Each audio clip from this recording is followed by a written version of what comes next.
We've come out of the Andes and are following the Urubamba River into the hot and humid rainforest of the Amazon basin. There is no other way through the forest except by boat, and we have nearly a week of river travel ahead of us. Our guide, Barry Walker, can barely take the binoculars from his eyes. If you're a bird spotter like Barry, then Peru with 2,000 species is a land of opportunity. But the forest is attracting attention for more than its natural beauty, as I'm soon to find out. So here we are on the Camisea, Michael. This is the Camisea River. And see over here, here's one of the old oil exploration centres. Abandoned now, of course, but... First sort of piece of modern equipment I've seen on this stretch of the river for a long while. Looks like a painted palm tree. Yeah, badly painted palm tree. What is the significance of that then? Was the drilling abandoned here? Well, they've done the exploration. They've got some capped wells in here. So for the last few years, everything's been abandoned around here, but very soon the crews are going to come in and actually start getting the gas out. Has the exploration damaged the environment much yet, or is that going to happen in the future? We'll find out. Just around the corner here, there's a settlement, which I think we'll call in at, and that'll give us a real idea of how much influence the exploration people have had. I'm sure that when they start getting it out, it remains to be seen whether it'll be negative or not. We pull in at a Machigenga Indian village. There is a definite protocol for visiting. We must first find the head man and ask his permission. The village is being swept for the feast of St. John the Baptist. Missionaries must have come through here as well as oilmen. Has he encountered many foreigners like this, just coming out of the blue up the river? Well, no, he's quite surprised to see us, and initially I think he thought we were the advance party of the petrol people who were donated when they left these sheets of corrugated iron. He was saying that it's much better using that than it is making the thatch. When you see the old thatch building here, and it's a lot of work to put it together. Yeah.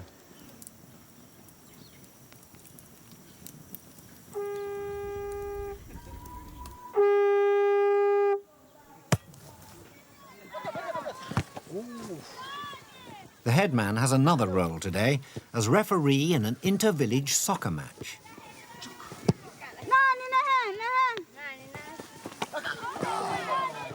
The whole of South America is mad about football, and the Amazon jungle is no exception. The match is one of the feast day attractions. Oh, nice try. A man with no boots on. The football boots seem rather unevenly distributed, but it makes for some interesting tackles.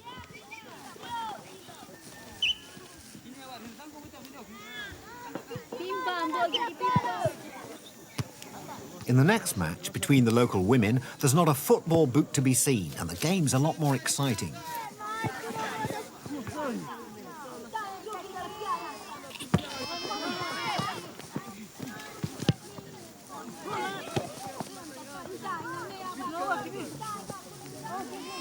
Children here grow up hoping that one day they'll be as good as their mothers. Half-time refreshment is a bowl of masato, a festive tipple made from the fermented juice of the yucca plant. It's a bit like giving Manchester United martinis. I decide a drugs test is in order. Yeah, and how's it made? They to ferment it and... Well, it depends. I'm not quite sure how they're making it here, but in many communities, it's the job of the women to chew it and spit it into a pot, and the enzymes from their saliva starts the fermentation process. But in more contacted places where they have access to sugar, they prefer to use sugar these days. Do they have sugar here? I'm not sure. Doesn't look like it. Well, here's I'm game for anything. You are, Nigel? This looks lovely, doesn't it?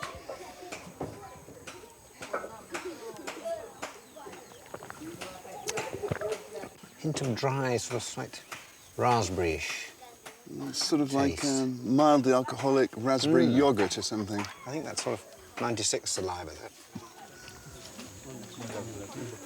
At the festive meal, the families gather round, grace is spoken, and they tuck into the day's delicacy, tapir meat wrapped in banana leaves.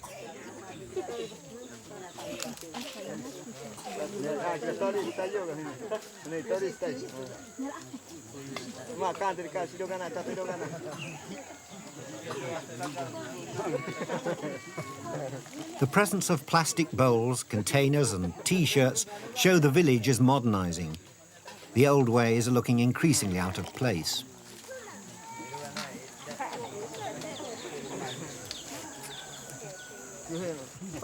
It's time for us to leave the party, get back to the river and find a camp for the night.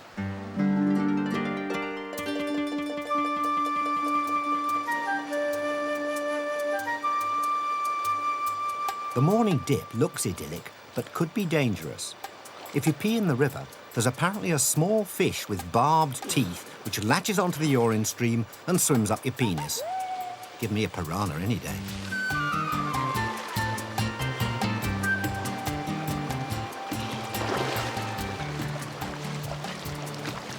The tropical rainforest is one of the richest natural environments in the world. But as I find out, it doesn't take kindly to intruders. Got the machete. You want the traditional machete? I don't think so. I think we can get through. It's just over to where the trail widens out down here. People still use machetes, or is it just in movies? People do when they're cutting trail, but when you're in known territory, they're not really necessary, although it might be on this little bit here. Lend it me a second. Yeah.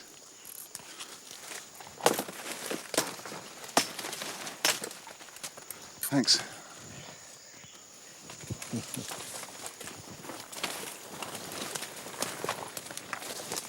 Blimey.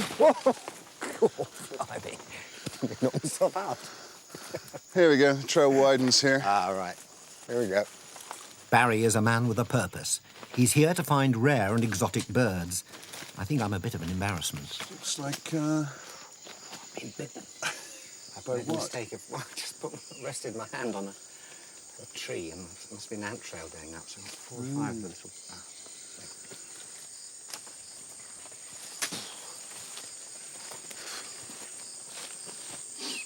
More like it. Yeah, this is good primary forest here.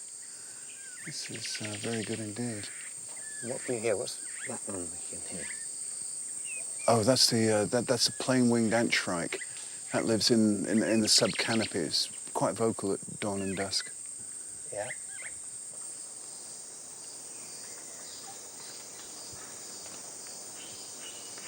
No white-browed antbirds.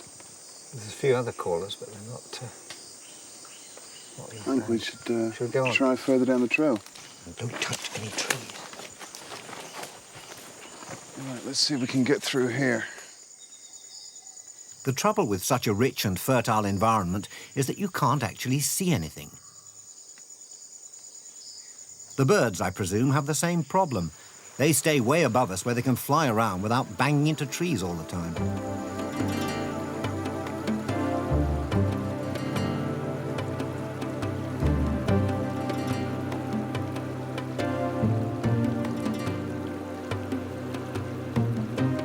After a while, one day becomes much like any other. The forest seems endless. The climate it generates hot and uncomfortable.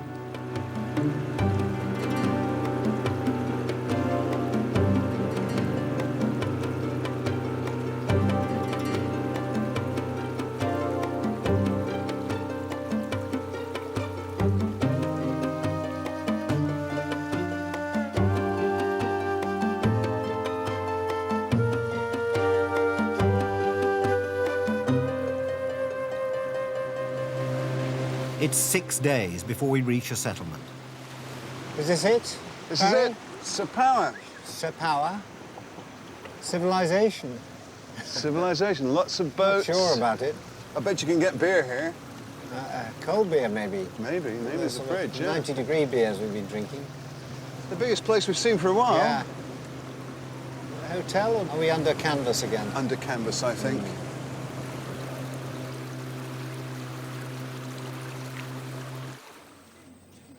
Sepawa fits the description by the Amazon explorer Colonel Fawcett of somewhere that looks a dump on the way in and a metropolis on the way out.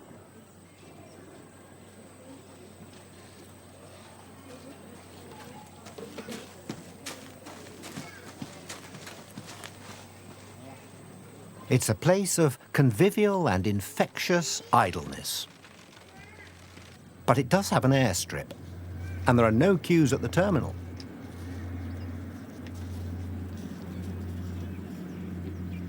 A Russian-built cargo plane puts down here every now and then with military and civilian supplies for this jungle outpost.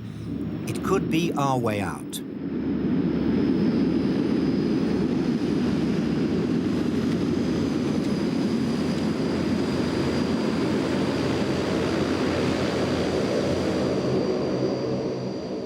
As refueling begins, we look around for an airline official to talk to. Barry finds the co-pilot, who bears a passing resemblance to a certain film star. He seems to have a grip on things.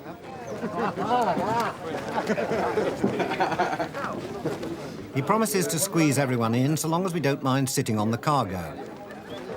After a week on the river, we'll sit on anything.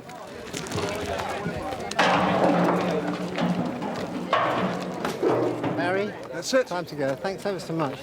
Yes, I'll see Great you. times, memorable days from Cusco onwards. And you're in London, come to my local. Yeah, what's the local club? Have a great trip. Almost as good as the cross key. Have a great trip. It's been a pleasure. Yeah, all the best.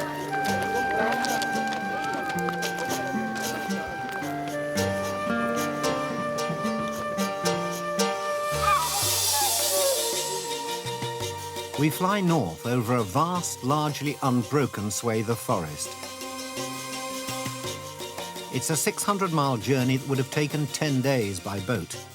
Our destination is Iquitos, capital of the Peruvian jungle. By now, the Urubamba has become the Amazon. It's the dry season, and the world's greatest river is low, scarcely reaching the bank on which the city's built. For a place entirely surrounded by jungle and with no road communication with the rest of Peru, Iquitos is surprisingly stylish.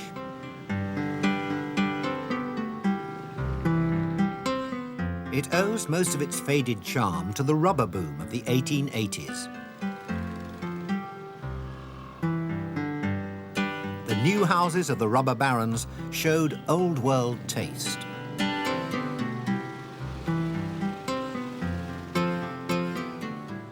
Iquitos is two towns in one.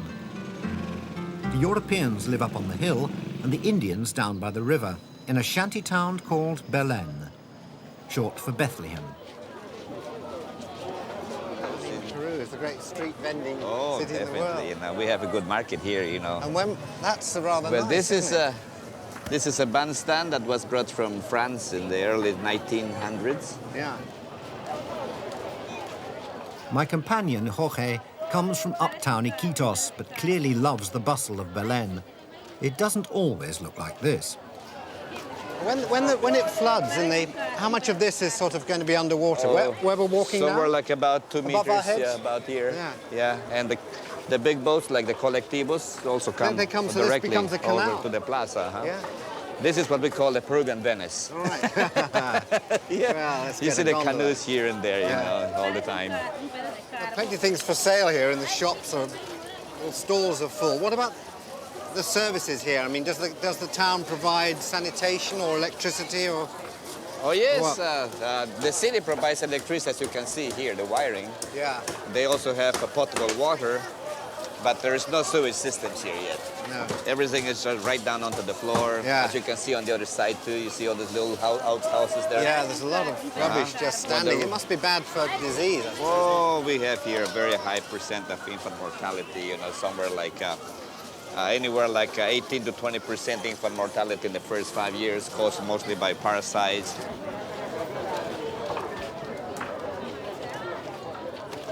This is one of the ways they make the conditions tolerable. A do-it-yourself distillery makes aguardiente, sugarcane spirit. The city council wants to move people out of here, but the locals refuse to go. They like their shops and their market, and I have to admit, there are things here you'd never find in Safeways. This is When the river lowers, you find yeah. see catfishes here, Yeah. piranhas, the vicious piranhas here. That's Look. a piranha. Yeah, look at the teeth. These teeth here are sharp as a razor blade. The Indians in the Amazon, they use the jaws of the piranha fish for sharpening their darts, you know, to shoot the animals with a blowgun. A lady called Julia is a one-woman cigarette factory. Yeah, she rolls about 3,000 pieces of this tobacco here. 3,000 pieces Yes, a day? A day. A day? Yeah, and each roll has 100 pieces. Yeah. And it costs about 4 soles. Wonderful tobacco Yeah. box. Can you buy these elsewhere in the city, or do you have to come here? No, you have to come here also Right. to the other place in the market. You know, you can These are buy very special. units, you know. Yeah. They're This strong? is very strong. You want to try? I don't smoke. I'll probably blow my head off one of these. Well, you can try. You can try. You'll like it, you know. No, they're light. You got to smoke a little. Yeah. The future shaman of the Amazon. God, it's just, oh, wow, it's very, very strong, very It's bitter. like- The closest comparison would be with the gitans from France. Bless you all. You have to walk quite a way in the dry season to get to find the river. Man, Yeah. it's almost about a kilometer and a half Is it? before we Down get that here. street, yeah. This is the tributary of the Amazon called Yeah. Icaya. Yeah. Now it's very low, but yet it gets much lower too. It gets lower than this. Yes, but Yeah. this is one of the main entrances to the city. River transport remains basic. Goods are carried on backs and passengers squeeze on and off public ferries called colectivos. Though you can splash out on a water taxi.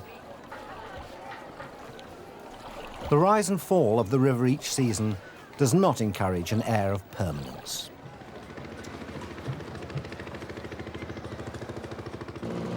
10 years ago, Frenchman Didier Lacasse came to the rainforest to research the healing properties of jungle plants. He stayed, set up a medicinal garden, and has become a shaman, a traditional healer. A leaf from this bush here. Yeah. It's, He uses the leaves of many plants, but the most effective of all his potions is the root of the ayahuasca, which is pounded into a paste. It's then boiled up into a powerful brew. Is it important for the healing that there is a hallucinogenic experience? Yes, it's very important. It gives a vision. It helps you to see, and when you see, and you have the power to heal. Basically, the seeing is a basis for healing. Didier's herbal surgery has many elements of religious ritual. He's the high priest. The ayahuasca is the sacrament.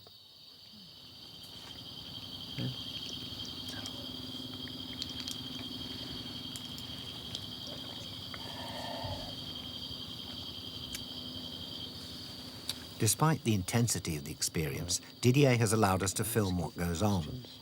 Now he's drunk the ayahuasca, I ask him how long he'll feel able to answer my questions. 5 minutes, 10 minutes. You will be hallucinating, so presumably you will be seeing things that we can't see.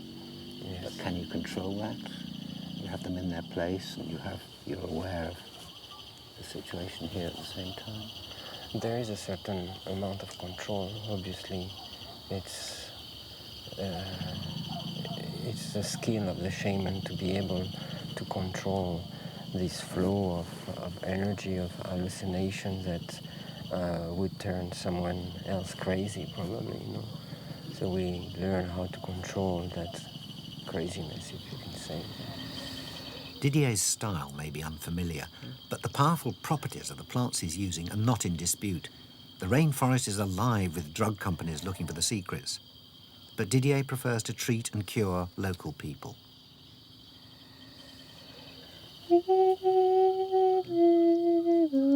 Eventually, it's time for each patient to come forward for a consultation.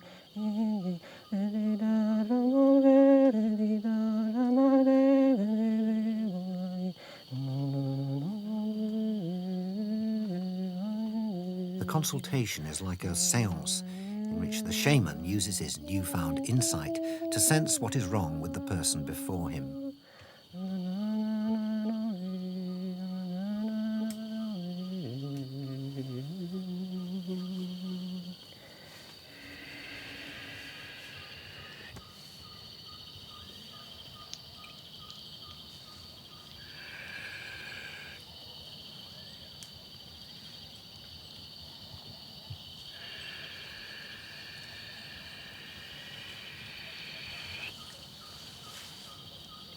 Then he asks for me to come forward.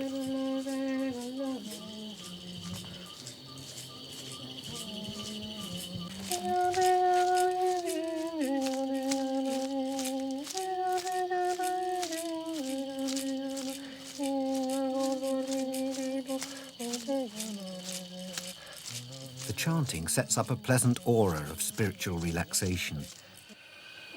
I feel comfortably out of place, as an Amazon Indian might at choral evensong.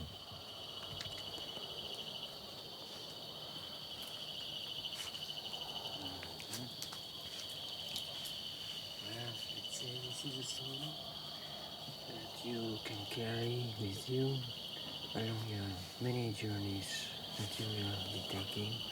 So it's for good luck, it's for... Didier administers a blessing, wishing me good luck on my journey and the hope that when I meet people, they will always be good friends. This seems the right note on which to leave.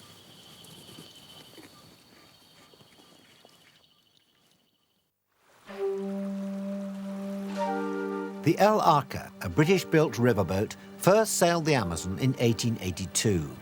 Today, she's taking us out of Iquitos. She makes a weekly trip downriver and will drop us off at the Colombian border, now only 300 miles away. It's hot, it's cramped, but a childhood dream has come true. I'm on the Amazon.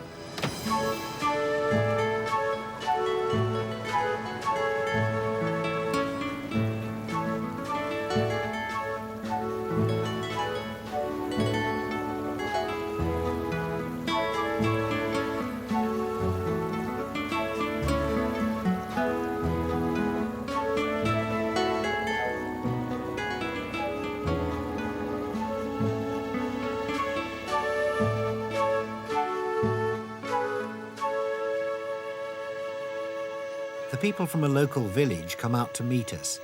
One of them carries something I've rarely seen in the Amazon, a wild animal. What is this, Victor? This is an ocelot. An ocelot? Yeah. They don't grow too big, just this size, like this. Yeah. This is like 2 or 3 months old. Yeah. Can I hold him? Wait, dale, Philip. Oh, yes. There we are. That's a first, isn't it? Poor thing, just very, very sleepy, aren't you? Oh, yes, I know what the feeling. Yeah, these species wanna are in sleep. danger now. Hmm? Yeah, So they are always chasing away because people are killing them. yeah, So they are always hiding. yeah. You know, people from Iquitos are coming down here looking for this skin, so they pay cheap. So they're hard to find now. I mean, Really, if you want to find, you have to go way into the jungle, walk hours, days look. to get them. Oh, yes. Oh. What do you think happened to its parents? I think they already killed its parents. Yeah. What do you think will happen? You must What's sell to sell it? $200. $100.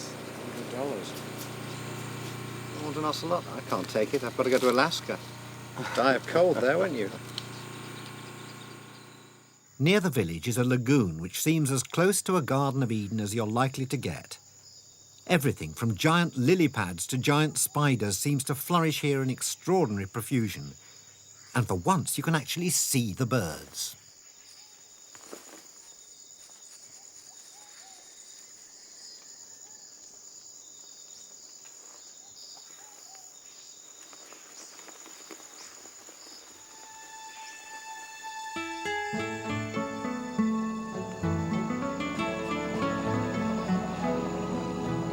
I'd like the Amazon to stay like this, just as I'd imagined it.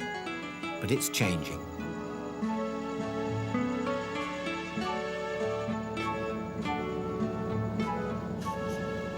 Deforestation has reduced rainfall here by 120% in a generation. And if there's oil and gas to be found, more trees will have to go.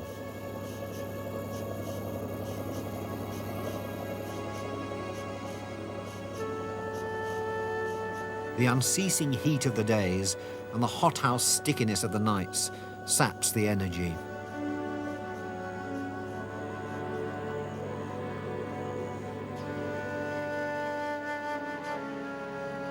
Before the river lulls us into total lethargy, it's time to move on.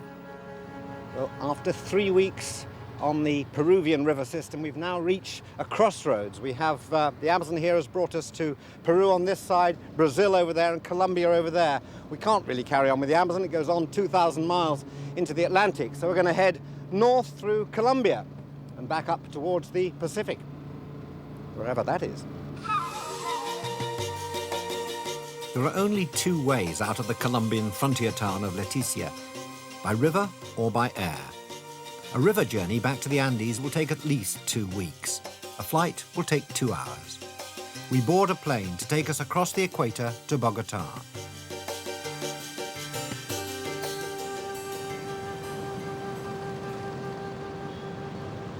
We could be said to have swapped one jungle for another. Colombia's capital is the biggest city we've seen since Sydney. It has a reputation for being one of the most violent places on Earth. To try and find out why, I go to see Tim Ross, a British journalist living and working here. This is Herman, the driver who regularly takes us. How do you do? This is the car we always use for the streets. It's the most unobtrusive. I'm told you do a great city tour. Well, the city is great. I think it's fun, but it's not a city exactly with tourism. That has ended here because of the problems and dangers. A city with one of the world's highest per capita homicide rates.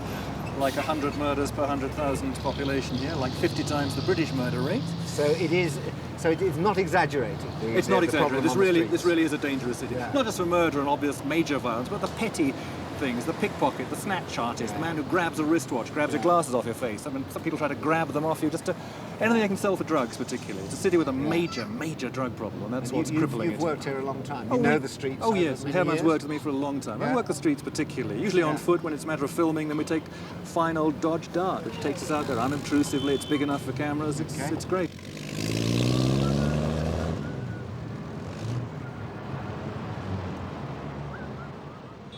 The troubled streets to which Tim takes us are only 6 blocks from the presidential palace in the heart of downtown Bogota.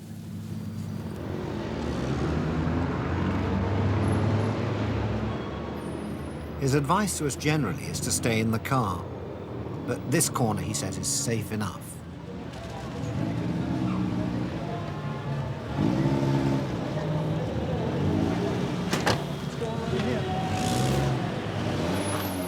Tim is well known around here. He's reported on these streets for 20 years. The death squads work this area consistently. They come around at night killing people. Now, this next street ahead here, they've actually put posters up. But who are the death squads? Who do they compose, and what justice are they dealing out? I mean, justice, bullets in the head. It's shopkeepers, off-duty policemen, private security guards, sometimes simply people who've been mugged and are fed up with it, go back with a gun and kill street people. So particularly vigilante squads. Yeah. And do they kill people? They do. What sort of rate? Sometimes 3, 4, 5, 6 cases a week. 2 or 3 people a night killed. Armed police patrol neighbourhoods reduced by the drug trade to war zones. Tim knows many of the casualties. Puñalada. It was a knife stab. Right? Knife stab there, so they had to open it up to stitch him up inside. Wow. Fue profundo y fuerte. No? It touched the heart. Yeah. Who did that and why? ¿Quién lo hizo? ¿Por qué? ¿Qué pasó? Up on 7th Main Street, just to rob him. And he's a street person and a drug abuser. I mean, mire ese boleto. Those are the stains of drug use, marijuana and bazuco, that bright orange. You're lucky to survive that. Tiene mucha suerte sobrevivir, ¿no? ¿De cuántas veces se han dado chuzo? Look at the scars. And that's typical of the transvestite male prostitutes, the self-mutilation. See, he has AIDS. He has AIDS. He has to go back to the foundation which deals with AIDS patients here. Accept that? Will he do? Yes. He wants to persuade his friend. The trouble is to persuade the friend to come in with him. So he doesn't want to leave him. Listo, pues. Okay, cuídate mucho. We've got a small bill we could... I've only got a small bill, that's all I have. Okay. Para el almuerzo. Cheers, brother. Listo, chinazo. Vete a la fundación. Vení, nos vemos ahí. ¿Listo? Listo, pues. Allá nos vemos. Bye, bye. Bye.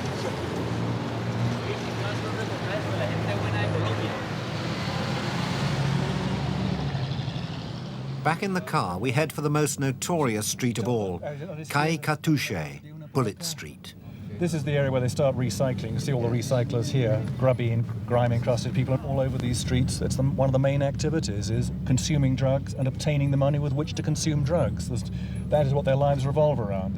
It's the syndrome of getting high, coming down, finding a way to get high all over again. Around the clock, they sleep for only the time necessary to recover enough to get on with another day of obtaining scrap and garbage, selling it, getting their drugs.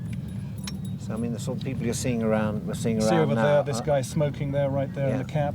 Yeah. And the people sitting next to him, they're all bazooka addicts. Keep, siga. Left-hand side here is stronger, but we can't really... You'll see that if you can shoot across Herman's shoulder, you'll see these people there. Siga, no pares, Herman, no pares. Siga suave.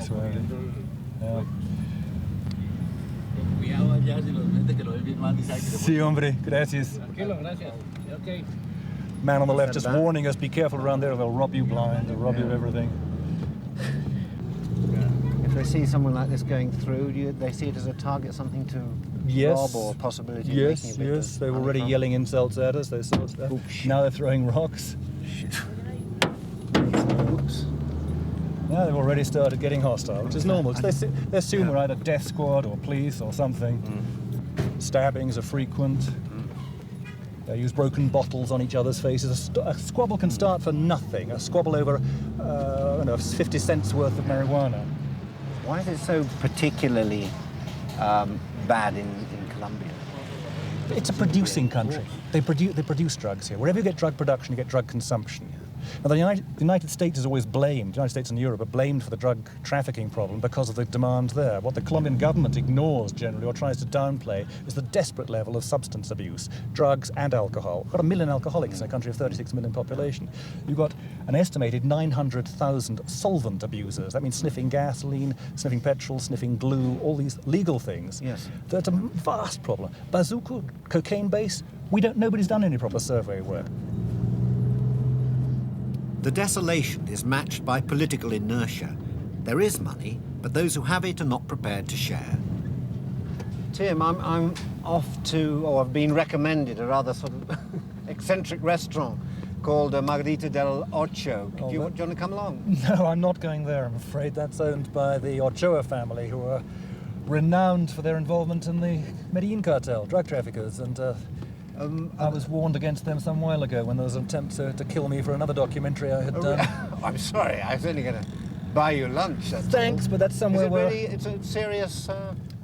Serious drug connections there. Serious drug connection. One member of that family. It's run by old Fabio Ochoa, the fat man as he's known. One of his sons just got out of prison after doing a 5.5-year sentence to the great distaste of the United States, where he would have done like a double life sentence. He's known as one of the biggest drug traffickers in the world. The sign says restaurant, but once inside, Don Fabio's priorities are clearly elsewhere. It's easier to get a horse than a waiter. The Spanish legacy seems to have created an obsession with horses. There are 700 on the premises. Children learn to ride before they can walk. Don Fabio's daughter sets an example. Then comes the moment I'm not sure I've been waiting for. Gracias. Don Fabio has granted us a rare interview. I keep the questions friendly, partly for my own safety, and partly because I'm overawed. As would anyone be interviewing Marlon Brando for the first time.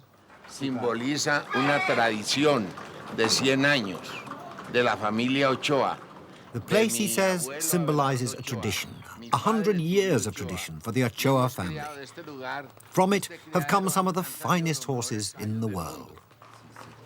I ask him if a demonstration of horsemanship is on the cards. He seems delighted to be asked, though it throws his bodyguards into something of a spin. They appear from all sides and rush to help him up, at least 2 to each limb.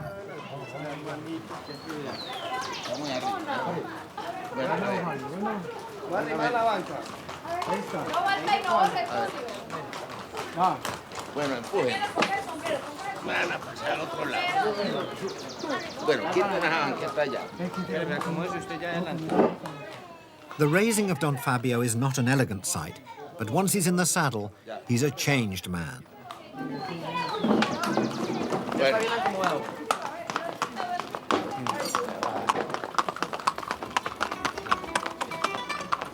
Quiero comprarle a la vida 5 centavitos de felicidad. Quiero tener yo mi vida. Lucky diners can sit back and watch the Paso Fino, performed by a magnificently trained horse, whilst enjoying bits of other animals that were not so fortunate.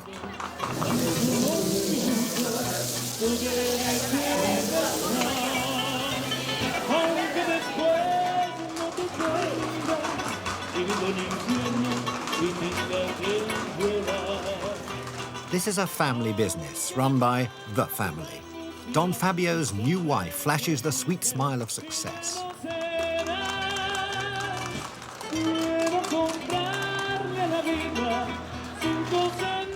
They're opening similar establishments up and down the country. It's clearly big business, and it's legitimate.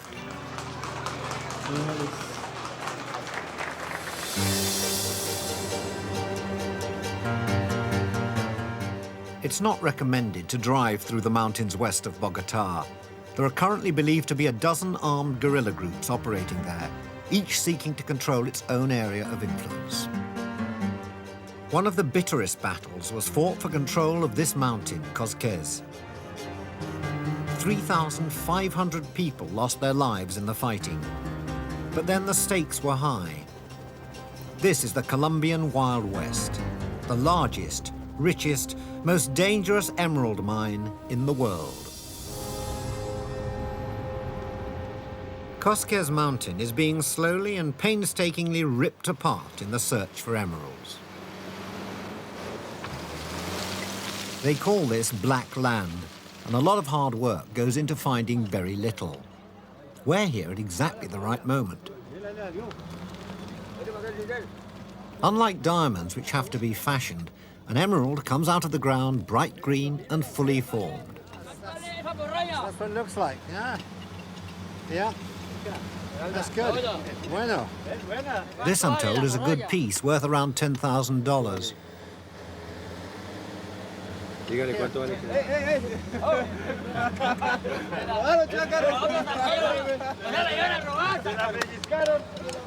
Down at the bottom of the mountain, beyond the company fences, a stream runs out of the mine. This is where the guaqueros, the scavengers, are allowed to sift through the crumbs from the rich man's table.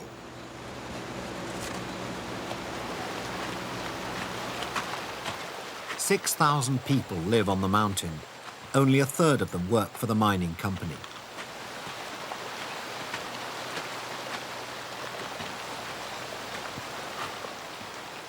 In conditions of almost intolerable heat and discomfort, men, women, and even children scour the black silt for a glimpse of something that might change their lives.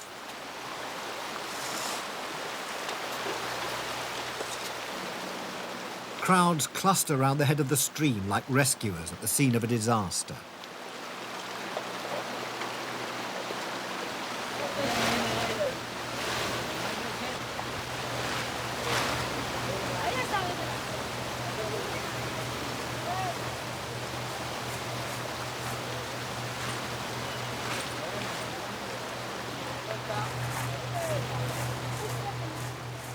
The guaqueros search largely in vain, but always in hope.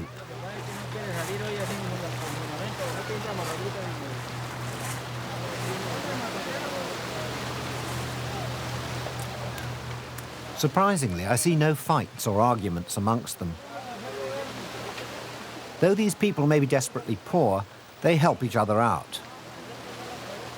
Or maybe it just came on a good day.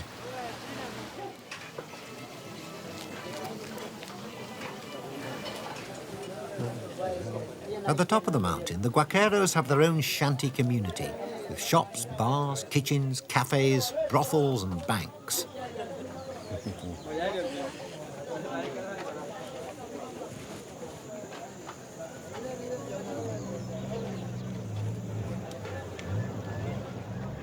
It's up here that the most important part of the whole process takes place, the buying and selling. Hundreds of emerald dealers in four-wheel drives grind up the mountain each morning. Those who've struck lucky bargain with the hard men from Bogota.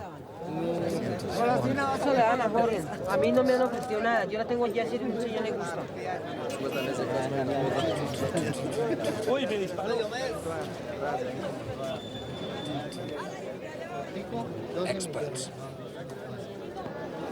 Trying to find out what to look for. It's just it's a good one. Es bueno? Is not bueno? Serious money is changing hands here. It's worth remembering that 50% of all the emeralds bought from scavengers on this remote mountaintop will be sold abroad as the last word in luxury. It's special. Is it the luz? The color. Yeah? Right. Es bueno. Más verde es más bueno. I feel the pressure building up. Now they're asking me to put my money where my mouth is. $1,000. $10,000. ¿Mil? $10,000. $10,000. $10,000. American Express?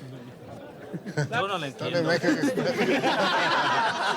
I think it means that won't do nicely.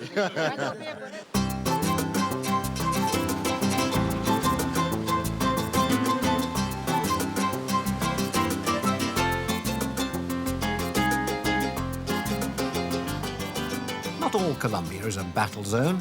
The guerrillas and drug barons don't seem so interested in what Colombians call the zona cafetera, coffee country.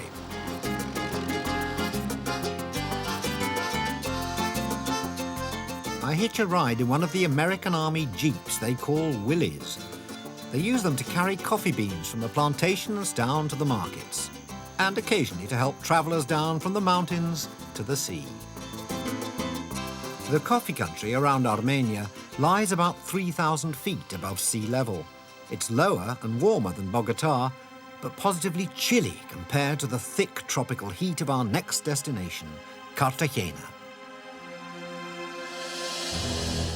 Cartagena de Indias is one of the best preserved colonial cities on the continent.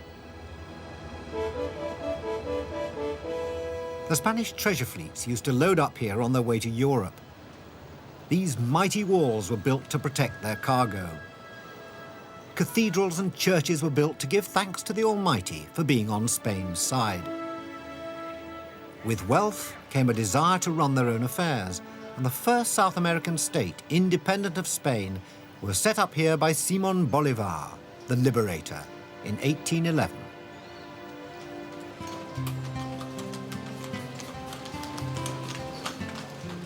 Protected by its great sea walls, the houses of the old town haven't changed much in 300 years.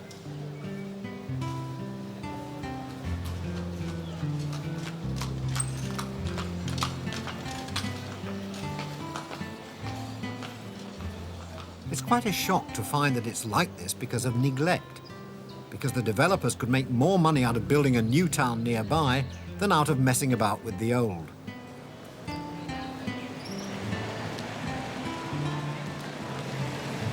Much of the hard work of preservation has been done by enlightened individuals. House like when you got it, was it like this? Or you done Jackie Basile is from an old Cartagena family. She and her husband decided to eschew the comforts of a modern apartment and move back into the heart of the city. It's beautiful. You had to sort of start from scratch, did you? Yes, you have to, you buy the facade, Yeah. and then inside it's an old crumbling house, and you have to start from scratch. Why do you think they remained? I mean, most cities have changed a lot and modern buildings have gone up. Did somebody deliberately stop Cartagena from changing? No, I think it was just we were lucky that the mayors and all the governmental people just didn't think about the old city. They wanted new places to be developed. So they saw this city like a church, like an old thing to be left there. And then about 30 years ago only, the city started to be looked at. Nobody had looked at it before. As someone who's just passing through here for a few days, what would you recommend for me to do to get the sort of the feel of Cartagena? Well, to start warming up, maybe a Chiva tour. Chiva tour, what's that? Which is a typical bus that we have in all Colombia. They run from south to the north, and here they've become a place with music, drinks, where people from all over meet. So it'd be probably quite a good thing for inhibited Englishmen. No, for everyone. Colombians get together, and afterwards they know what to do.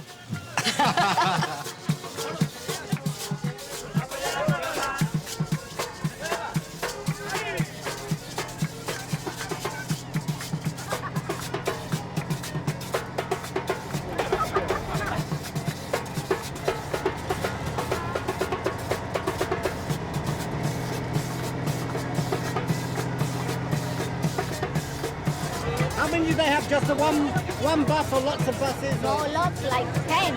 10 buses? Yes. Do they get full? I mean, you can have one night, you have 10 of these incredibly noisy, going around the city. Drunken parties going around the city.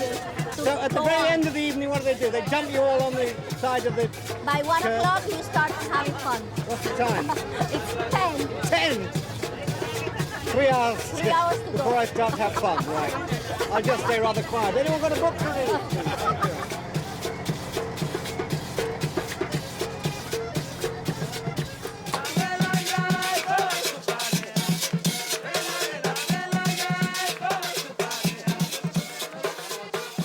9 weeks and a day since setting foot on Cape Horn, we've reached the other end of South America. The last lap of my journey is in sight. That is, provided I survive tonight.